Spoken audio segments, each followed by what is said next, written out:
Hey, welcome back to the Kinected Podcast. I am Brent Fessler, and I am here today with Mike Moorhouse. He's one of our longtime members here at Kinected. Mike Moorhouse is with Moorhouse Group, and he is also the Chief Operating Officer with AGW Insights. Mike is a great friend.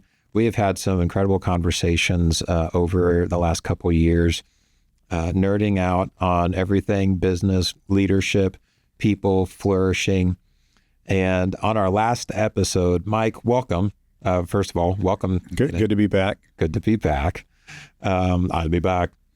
Rabbit trail. I was just saying that Arnold Schwarzenegger was arguing about the I'll be back. He's like, Austrians won't say I'll be back. They say I will be back. That's what it should be. Well, he wasn't an Austrian. He was a robot. He was a robot. So anyways, good to be back. I'll be back. We should end our episode with that. Today, Mike is going to share with us a bit about what he was going to share at our Flourishing Symposium. We ran out of time there, but Mike had something really, really valuable to share with us. And so, Mike, let's open it up. Let's walk us through some of the value of it. And I want to kick us off here a little bit. In our last episode, as we were talking through some of the highlights, one of the essentials to personal flourishing in ourselves or helping our teams flourish as leaders is knowing ourselves well, looking in the mirror, understanding ourselves. Because if we don't know who we are, how we function, we're always going to fall a little bit shorter where we could be in our potential of living a flourishing life. And the tool that you have is one of those things that really help us understand ourselves well. So tell me a little bit about that and especially its impact on flourishing. And when we were going to, yesterday, we were going to talk about how this relates to flourishing. So I'll approach it from that standpoint. And 2018, I ended up sort of being exposed to this tool. And I've taken a lot of assessments, MBTI, predictive index, strengths finders, you name it. And I would say I had a pretty good idea of my strengths and certainly my shortcomings. Mostly the strengths, though. Mostly the shortcomings.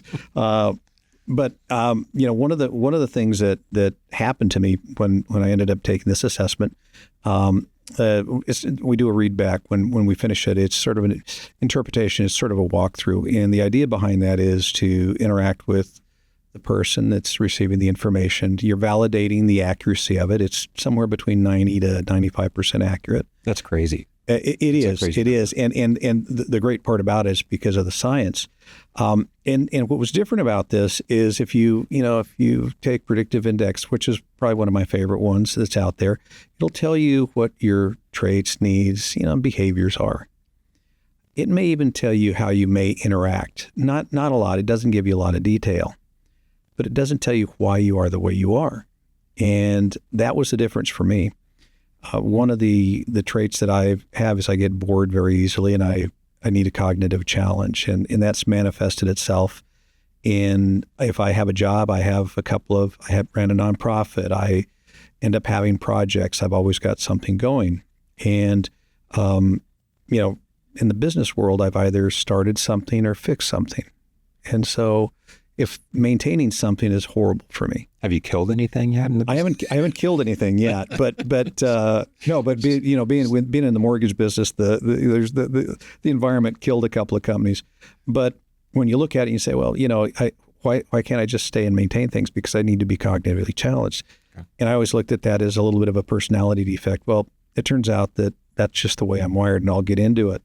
So it gave me an understanding of why I have those. And that's a very powerful thing because it's a little bit of an acceptance of yourself. And actually to a large extent. And I think, we're all very unique in the way we are. And so once you have a really deep understanding of yourself, if you want to modify things, improve, if it's a strength, you want to build on it, you know how to do it. If it's a challenge, then you know how you're going to work around it. Right. So understanding the why was really important for me. It was I'm going to say it's a little bit of a life-changing event. And I agree. Yeah, I agree. And so, and the way I came about it was through a small group. A gentleman by the name of Russell Graham, CEO of AGW Insights, was part of a small group, and when we're getting to know each other, we started talking about different things. And he told me about AGW Insights, and he came across this assessment. It's old science, but there's an assessment that he was using for his recruiting company. And from that point on, I started getting involved, and right now I'm doing a lot of the the coaching certifications, and a lot of the content and working with the development team. So the science of it is very simple, and I think the context that the way that I put it is that if you think about how we operate every day, you and I, whether it's personal or in business, we receive information, we process it. Yep. And then we express. An expression can be an email, a text, it can be a decision or an action. So if you think about life, that's what we do. Businesses, that's all they do. And there's this, all these little cycles that are going through. And what the AGW Insights Discovery. So that's important right there. I think what you just talked about, and it's an important mindset for us that part of the thing that defines us is you come into an environment, a situation. There's stuff, there's data, there's information, there's people. You have two people or two organizations coming in exactly the same environment, and the way that they process that, consume that information, that data, process it, make a decision, and then respond to it, drastically different. Absolutely. Drastically different. And so this assessment helps us better understand as individuals how we're taking in that information and processing it. Absolutely. And so if you think of it, and this is a term I use a lot, is how you receive, how you process and express that information. And expression is, decisions, it is actions along with words and text. And sometimes faces. Faces, yes. And grunts. And actually, part of it is kinesthetic, like movements, running towards somebody in anger. But what it does, and you've been through the questionnaire, and so it's going to be different. And PI, MBTI, all these, they're subjective, and they generally asking you what you would do in a situation. Uh-huh. And Right. So it's open interpretation. There's variances. I've taken Myers-Briggs a couple of times, and there's deviations. Yep. It can change. It's not necessarily steady over time. Yeah. No, and it's not. This particular questionnaire is going to be different because all we're trying to understand is how you receive information. So there's going to be done through your dominances. Mm-hmm. And your receptive dominances are eyes and ears. So we'll ask questions like, if you're going to eavesdrop on somebody, which ear do you use? And we'll ask it 3 or 4 times, and there's different weighting to the questions, but we'll establish a dominant ear. We'll do the same thing with the dominant eye. Yeah. If you snarl at somebody, is it the right side of your mouth or the left side? Elvis, I don't know. We'd have to go back and look. Was he ambi? He could be ambivert. But we're just mapping those receptive modalities, yes. And then the processing side. We're all familiar with the terms. Oh, I'm right brain, you're left brain. We generally operate with whole brain activity, but there is a dominance. Right. And it could be 51, 49%. It could be 55, 45. There's a spectrum. So we managed to map that. And then your expressive modalities, which are, I had to wrap my head around this, are a little bit different. Your handedness, which means are you right or left-handed, has a lot to do with the way that you communicate. And I'll right. give you some examples. But if you think about, we probably have used our hands for, millennia in communication, and a lot of it was literally hands. That's tied to the way that you communicate. Your foot dominance is a little bit of a different one. It's primarily kinesthetic problem solving. Okay. As you're running through the jungle, watch out for the snakes, tigers behind me, what do I do? But it's tied to problem solving. So if we can map those accurately, then we have a really good idea of how you receive information, how you're going to process it, and how you're going to express it. And I can't tell you how many readbacks I've done this year, but I will say 95 to 98% is there's people find out things about themselves, the why, and it's everybody walks away with a little bit of a life-changing event. So if you take that concept and you sort of start breaking it down, and I'll give you a couple of examples of how your dominance is going to end up impacting you. If you're right brain dominant, you tend to be more of a holistic, intuitive thinker. So it manifests itself in decision making, where you might see a problem, and if you're right brain, you'll go, the decision, I'm going to do this. It tends to be intuitive. You might go through a little bit of a thinking process, but it's a much more natural decision-making process. And that's because right brain people have accumulated a lot of data. They've actually problem solved it. And the best way for them to deal with that is, if you make a decision, make sure that you build a foundation under it, double check your work. Yeah. Somebody's left brain is going to be opposite. They've got to get all the detail to come to the conclusion to make the decision. Yeah. And so it's two different decision-making processes. So if you think about doing something in business, the way that you are, or how you're wired, is going to end up, you could be across the table from somebody that says, I need all the detail. You go, look, I've really come to this decision. Yeah. Now you've got to find that happy medium. So, having a little bit of diversity there can be a great thing, or it can be a challenging thing. Yeah. So that's one way it manifests itself. The other way, when it comes to connecting with people, is we all are going to take that information in differently, process it differently. And I think the example that we talked about is, everybody's gone to the movie theater, watched a movie with friends or family, and you talk about it afterwards. It's like people have watched different movies, right. And that's the same thing. Some people will pick up detail, others won't.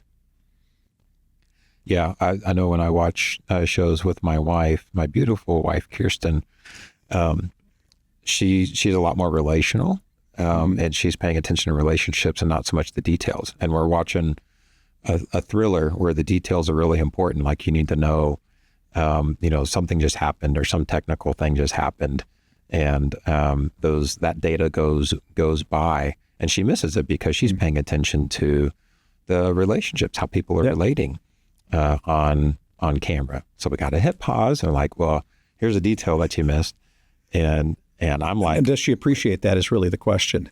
Well, yeah. About as much as I appreciate the next time, I'm like, who in the world was that? And she's like, oh, you're not paying attention. Yeah. That was the cousin.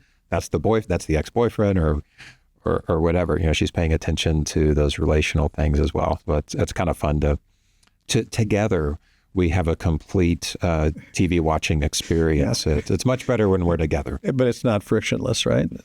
It's beautiful. Yeah. It's bliss. Yeah. Well, and so I think that's actually, a good example. Communication styles are going to be different. There's all kinds of differences. And so when we look at the receptive modalities, you've got all these different combinations, hemispheric modalities, as well as we'll call it the expressive ones. There's 32 base profiles that we have. And there's going to end up being 16 that are left brain and 16 that are right brain. Those combinations create those very unique sets of behaviors. So when we go to talking about a deeper understanding of individual, Myers-Briggs, all of those, I think they're great. But if you think about the depth, they're sort of first order. They're that what, what are the needs, traits, and behaviors? It's a little bit of the how, but not the why. The differences that we have, and I see it when we do the readbacks and we see the application of it, is that it's so specific that it gives you, if you have, your profile, you have a pretty deep understanding of yourself. But in a work environment, we encourage coworkers, superiors, subordinates to share them. And we have a software package that if you go in and you wanted to talk to me and I'm your peer, I'm your subordinate, we have it broken down. How does Mike receive information? What's the best way to talk to him about things? So we make it very granular. And there's also 3 temperaments. So there's really 96 different profiles. And when we look at that, that's, I think, one of the power behind this is that it's very specific.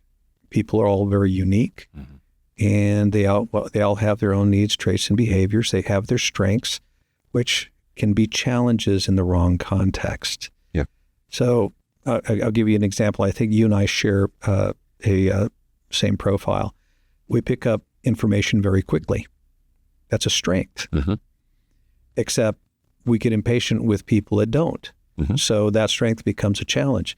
And so the idea, we have this sort of profile dynamics concept that everybody's different. And if you understand how one person receives, processes, and expresses information, they understand you, you're going to find some common ground. That's where the real power of it is at that level. Better understanding, not control, manipulation. I know if you're quick to gather information, you probably also, it's me, also then pride yourself or find value in figuring everything out quicker than everybody. Yeah, like that's maybe part of that drive, and an awareness of that is what you were just sharing with me about yourself. You say, every day I tell myself not to make assumptions. Yes. You said something like that. And I think that's a great, I understand there's a weakness or maybe a ditch close by to my wiring, that if I'm gathering information quickly, I'm probably also going to be prone to trying to make decisions quicker. Yeah. And without all the information, I've gathered enough. I feel like I can. Or solving problems for people that just want you to listen. Yes. Yeah. That doesn't happen at my house. But so that's one of the things that when we look at this, that everybody's got strengths. Every profile has some strengths. Yeah. Every profile has challenges. And what determines whether there's a strength or challenge is the context it's being used in. I'll give you another example, which I think is one that we see quite a bit of. Ear dominance is, if you're right ear dominant, you pick up a lot of detail. You don't get affected by people that are upset or angry. If you're left ear dominant, you are sensitive to tone. And so there's two things that come along with that. One is that you're very sensitive to tone. So if somebody sounds angry, even if the words aren't angry, you're going to interpret that as anger. Mm-hmm. The strength of it is they're the ones that pick up nuances in speech. Mm-hmm. Same thing with the left eye. It's that somebody's left eye dominant, they're going to pick up on body language. Somebody's right. Somebody could walk in with their hand cut off. You may not notice if you're right eye dominant. Yeah. So everything works there. The other part of it that is really important is that we have the concept of the innate self. So what we're talking about is the way that you're wired. And it begins sort of in utero at about 9 to 10 weeks, and then it gets finalized at somewhere between 2.5 to 3 years old. Okay. So once you're wired that way, that's the way that you're wired. And so we talk about that as that innate self. Right. And, probably between the time you're 9 to 13 years old, you've got enough self-awareness, but not a lot of, you're still a little bit feral. So that's that innate self, if you want to go back and remember that. The other one we talk about is a learned self. And that, the way that I really like to think about this, if we're talking about business, is it's like you put on your business suit, you put on that business persona. Mm-hmm. It's a set of skills that you've learned. Right. And so you're always going back and forth. Now, people that have challenges that they try to mitigate, that's in the learned self side. Strengths that you want to leverage typically are going to end up being on that innate side, but we're always going to end up navigating between those two. It's never perfect. It's just like we've talked about flourishing, where it's not going to be a constant state. You want to think about as you're going to be navigating between those two, and there's always a tension there. The idea is that through coaching and self-development, the spread gets wider, and it ends up being less of an effort on your part. You build in some neuroplasticity. There's different things that are going to help you. And I think you were talking about the prefrontal cortex and amygdala. Mm-hmm. And I want to sort of touch on that. The other thing that we have, and this is where flourishing aligns with a lot of the stuff that the AGW Discovery has, is we have this optimal functioning idea, which is you receive information, you process it, and you express it as close to your innate self. In other words, you get to pick up your detail really quickly. Yep. You're allowed to make the decision. You can communicate it any way you want. It's your jam. You're in a groove. Mm-hmm. And then there's resistance functioning. So resistance functioning is anything that is outside of that, and typically it's associated with one of those wonderful, chemical and hormone cocktails that gets released in our body. Anything from a little bit of adrenaline that pops in with cortisol. There's a whole bunch of other things, but we sort of focus on those, and we call it resistance. And it's resistance can go from a little bit of resistance to a little bit of anxiety to irritation to stress. And the impact that has on you is really interesting. So when you hire somebody, you don't realize this, but you're hiring two people. You're hiring the innate person and you're hiring the learned person. Yeah. The learned person is usually the one that shows up at the interview. Yeah. It's funny. Yeah. Yeah. I mean, how many of us have worked with somebody for 2 or 3 years and you go, Bob's really a great guy. And then one day somebody else shows up, they've absolutely lost it at work. And that isn't the guy that I know. This revolves around stress, and the fight or flight mechanism makes your body rely on your dominant hemisphere. So it happens through a real simple mechanism. We have this nerve bundle, neural network between the two hemispheres that allows us to do that whole brain activity. It's called the corpus callosum. And cortisol and other hormones have this effect on it that says, tiger's coming after you in the jungle. It's fight or flight. Use your dominant hemisphere. So if you're right brain dominant, you tend to become more emotional. If you are left brain dominant, you become calmer, more logical. You lose empathy. So it has a very direct effect on you. And each one of the profiles, these 96 profiles, we have a stress. What are the things that are going to happen when you get stressed? Mine were textbook. It's like, yeah, that's happened to me. That's happened to me. That's happened to me. And so, what we do is we make you aware of things that are going to end up impacting your stress. Also, if you have somebody working for you, what's going to stress out your employees, that's going to be really critical. Yeah. What's going to motivate them? So if you look at that as sort of that on-off switch or the variable of who shows up, Bob or Crazy Bob, now you have some tools to handle it. So that's a deep understanding of the individual at a very, very holistic level. In general, diversity differences, you have more a higher capacity for things, right? There's you'll be able to do more things if you have a diverse team, but you also have more potential for conflict. So you have more potential in general, but you have more potential for conflict when you have differences in people. And one of the primary ways to minimize the potential for conflict and to maximize the potential for outcomes and success is understanding differences. Right. And so this is on one of those really strong innate layers. And I love this idea of the natural or the nature and then the resistance, or the innate and the resistance self, because we can live in this maybe not innate area, at least for some time. It takes us energy because there's resistance there. I'm having to concentrate. I'm having to focus more. I'm having to do more self-regulation. And every time I need to regulate against the innate self, it takes energy. It does. It takes energy to do that. It does. I'll be more tired. I'll be more weary. And if the anxiety is kind of hit that point, then at some point I can't regulate myself anymore. And now we've got, some very visible conflict that can happen in there just from being tired or just not performing. Yeah, and you and I talked about it, that kryptonite for you and I is somebody that is a slow talker that doesn't get to the point. And so, one of the things that we do is one thing to be aware, but the other thing that we end up doing is, so now I'm aware, what do I do with this? Well, there's tools that we give you. There's coaching, hence we call coachable moments. Nice. If you're talking to somebody that's a slow talker, I think you and I discussed it yesterday, is, I'd coach you. You're going to prompt somebody. You're going to talk to somebody that's a slow talker. You can say, I'm going to ask a lot of questions. I hope you don't mind. So you give those tools to help mitigate it. I just finished their sentences for them.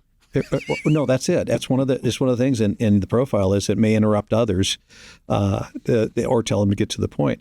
The other piece that we do, and this goes back to that whole energy management piece, is there's the profile, but we also have a set of 32 soft skills that's that manifestation of the profile, and we job match those. So this is fascinating, right? So we've been talking about just getting to know yourself right now. The assessment is really focused on some innate things, the way we're wired. Right. Tends to not change over time. It's not. This is left and right dominance in the brain, in the eye, in the ear, left foot. The hand. All those. Which everybody's listening. They're going, "What are they talking about?" Yeah, it's. We guarantee you, it is fascinating. It is, and I got to tell you, taking the assessment's a whole lot easier than some of the others where this is most like me, when I interrupt people or things like that. Because then, this is actually a little bit easier assessment because it's a bit more objective. Am I using the left or am I using the right in these things? And so we've talked about the assessment. There's some mapping if you tend to be like this in a certain way. Now you're about to start talking about not just understanding yourself, but actually, and from a flourishing in your work standpoint, if you're in a job that the job duties, the skills and the tendencies for that job fits a certain profile in this, but you've got somebody from a different profile, they're going to be constantly living in their resistance learned self. Yes. And that's probably not a recipe for flourishing.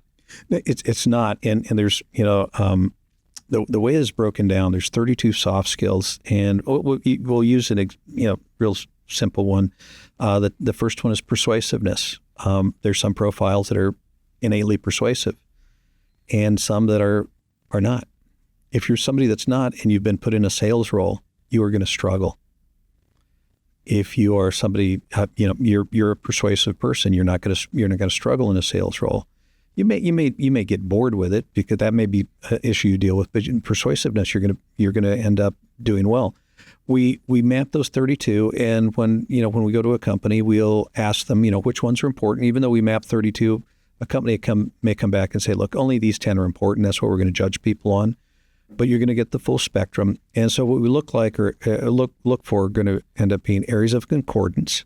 Where is there a match? And we look at it as a sort of a 1 delta. You're either over or under index. It's not much.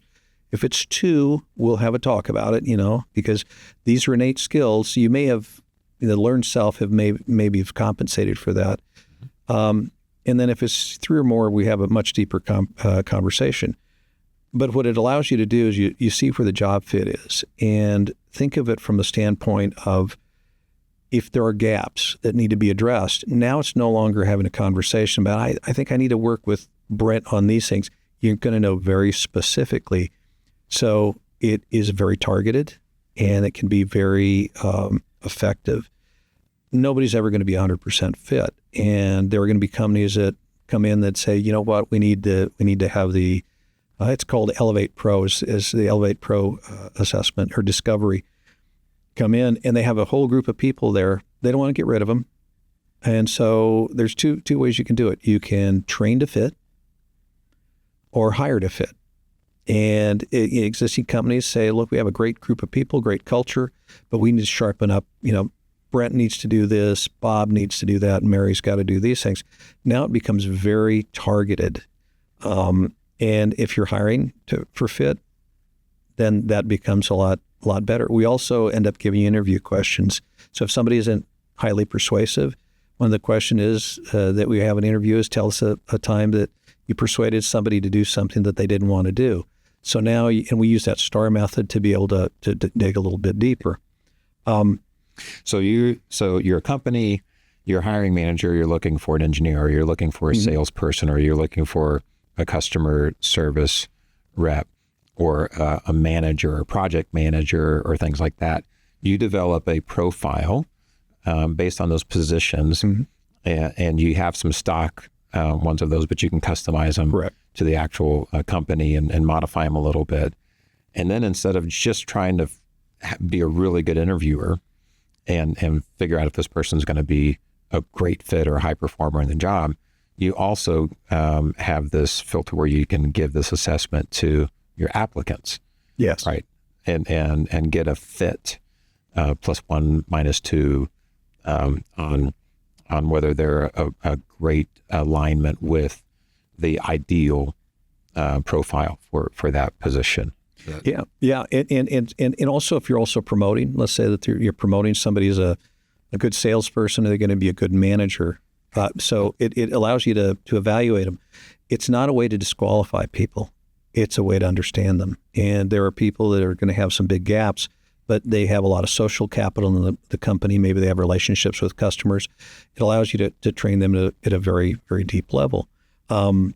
So, going back to, let's say we use your profile or mine, you need to be constantly challenged cognitively. You get bored easily, right? You do a lot of different things. If I gave you... I'm about done with this podcast here, but... Yeah. Wow. We're in sync. But if I gave you a job of data entry to do all day, that would actually cause stress for you. Yeah. And you may keep the job because you need the money, because there's a lot of people who can't change jobs. But in that case, we're going to give you tools on how to deal with it. So let's gamify it, figure out ways to make that data entry a little bit of a game. But it's all about being able to give a deeper understanding of the tools to either flourish or mitigate some of the issues. The other part, though, that you brought up is we do a team composition report. And I'm going to use an example of a company that sort of the bad example. There's a company that had what they felt were people below the C-suite not necessarily being able to carry out their directives, their things that they wanted to do. And so when ran the discovery on everybody, the CEO, CFO, and the COO are all the same profile, the one that we have. Mm-hmm. And there's a head of sales and there's one in HR.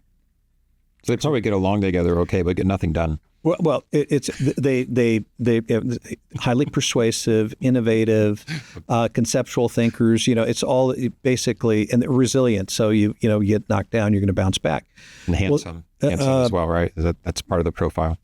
Part of my profile. They were all good-looking people. In case they listen to this profile, this podcast, but when you distill everything down, what you had was groupthink. Somebody said, "Hey, let's do this." Yeah. The three most powerful people in the company go, "This is a great idea." Because they like to innovate, they got bored with the status quo. So they did that. So what they thought was agility and the ability to innovate was chaos to everybody below them. Yeah. So the best way to deal with that is go ahead and introduce friction. Balanced teams could end up being, I want somebody that's a analytical thinker, some is conceptual, so you can decide how you want to do those things. And it's also context driven. So a good team on project number 1 may not be a good team on project number 2. Uh-huh. So we give you all those tools, and the tools make it really easy. There's a lot going on here, but we're talking about visuals, information on people, and it's, okay, these are decisions I need to make. And, Brent needs a little bit of work here. We give you coachable moments, or we call them COMOs. You give you COMOs on how to talk to somebody. And it's a COMOs. COMO, yeah. It's a great way of working, but you have to really be curious. You want to engage. It's not an instant fix. It's a process. Yeah. That's great. Well, as the wise sage Squints Palladorus from The Sandlot says, if you were thinking, you wouldn't have thought that. Yeah. And this is one of those tools that help us think, so that we don't do dumb things or at least make things harder than they should be. Business is hard enough as it is, that we putting round pegs in square holes. Yeah, and people tend to be the variable. Yeah, and I think I'm not sure if this is a great way to put it. They're still a variable, but to a certain extent, they now become quantifiable in some sense, because if you think about speed to understanding varies. So if there's, I think one of the biggest value propositions of any assessment, they all provide some level of understanding is, yes, it might take me 2 months to get to know you, Brent, but if you take a Myers-Briggs, I might get to know you in 3 or 4 weeks. If you do, all that. This one is very deep, and it's, I think part of it's also building this culture around understanding each other. Yep. And accepting each other. That's great. How do people get in touch with you? Because I'm sure most of the people listening are fascinated, if they're not already familiar with this assessment tool. How do folks get in touch with you? Real simple. I've got a website, www.moorhousegroup.com. My contact information is there. Also, agwinsights.com. And that's Moorhouse with only an E at the end. No, yes, yeah. It's, you want to think about Poorhouse with an M instead of a P, but Okay. and then that just pretty straightforward. Yeah. Or you can always stop by Kinected CoWorking at 10401 West Interstate 10. Yeah. Mike's almost always here. Yeah, and we'll end up doing discovery for leaders. It's one of the ways that we end up getting business is we'll do one for them, and we find that's actually the best way to do it. They, in essence, instead of maybe doubting it, they become evangelists, and that's the thing that we've seen is we'll do a readback for somebody that's a leader, and they're going to I've got to put this in my organization. Yeah. Well, that does it for our episode today. We're so glad you joined us with the Kinected podcast. We had Mike Moorhouse with us today. And Kinected is an ecosystem where people and businesses connect and flourish in their greater purpose. If you've never been here before, we hope you come by and get to meet some of the great people here at Kinected, or subscribe and come back to the podcast here where we'll get to know some of our members here. We hope this was a flourishing time for you, that this was an investment, not a spend for you, and hope that you join us on our next episode. We are better together at Kinected. See you next time.